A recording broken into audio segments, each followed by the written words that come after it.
Quando falamos sobre radiação, pensamos logo nos efeitos nocivos que ela pode causar aos seres vivos. No programa Educar, que você acompanha a partir de agora, vamos conhecer um pouquinho mais sobre este assunto.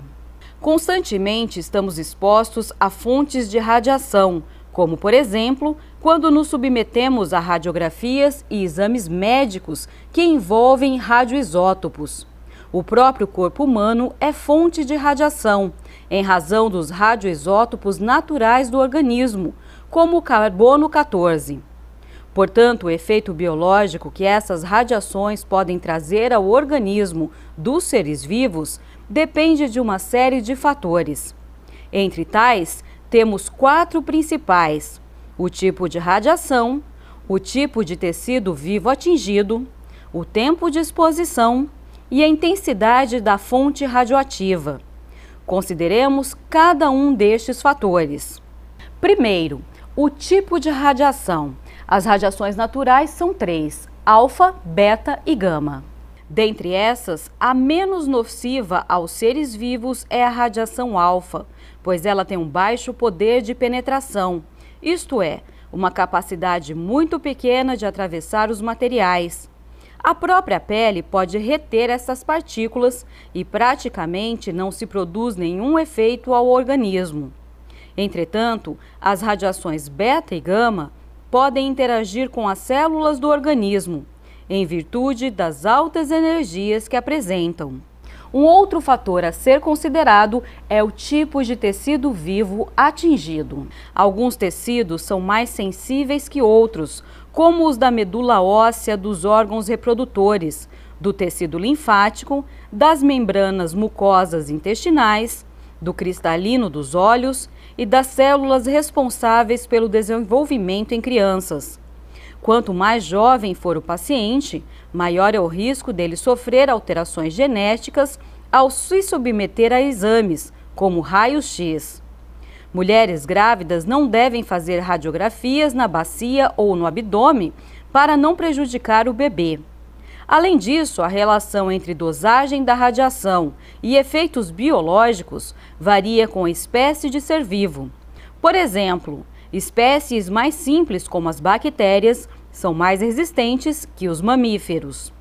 O tempo de exposição é um outro fator que influencia nos danos causados pela radiação nos organismos vivos. Esse fator é especialmente importante para pessoas que trabalham com isótopos radioativos, pois a radiação recebida é cumulativa e os danos eventualmente provocados são irreparáveis. Estes profissionais usam avental de chumbo e se mantêm afastados do equipamento no momento do disparo. Além disso, eles realizam exames periódicos para verificar se o nível de radiação recebida pode ou não pôr em risco a saúde da pessoa. E por fim, a intensidade da fonte radioativa. Em caso de vazamentos em usinas nucleares ou explosões de bombas atômicas, são liberadas grandes quantidades de isótopos radioativos. A maioria desses isótopos possui tempo de vida curto, não causando prejuízos. Porém, os isótopos que possuem uma meia-vida muito longa podem se fixar no solo, na vegetação ou nas águas, permanecendo por anos no ambiente e contaminando os organismos vivos. É de conhecimento mundial que a exposição à radiação gerada pela fissão nuclear pode trazer sérios danos à saúde. A radiação pode provocar basicamente 2 tipos de danos ao corpo. Um deles é a destruição das células com o calor e o outro consiste numa ionização e fragmentação das células. O calor emitido pela radiação é tão forte que pode causar queimaduras muito mais graves do que aquelas provocadas pelo sol. A radiação pode danificar totalmente a pele de um indivíduo. A ionização e fragmentação celular implicam em problemas de mutação genética durante a gestação de fetos, que nascem prematuramente ou quando, dentro do período de 9 meses, nascem com graves problemas de má formação.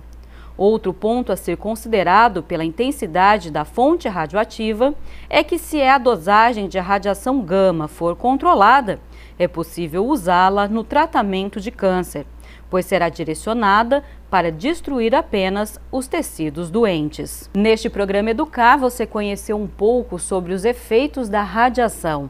No próximo programa, vamos falar sobre o acidente com o Césio 137, que aconteceu em Goiânia em 1987. Eu fico por aqui, mas a gente volta a se encontrar aqui na programação TVB. Até lá!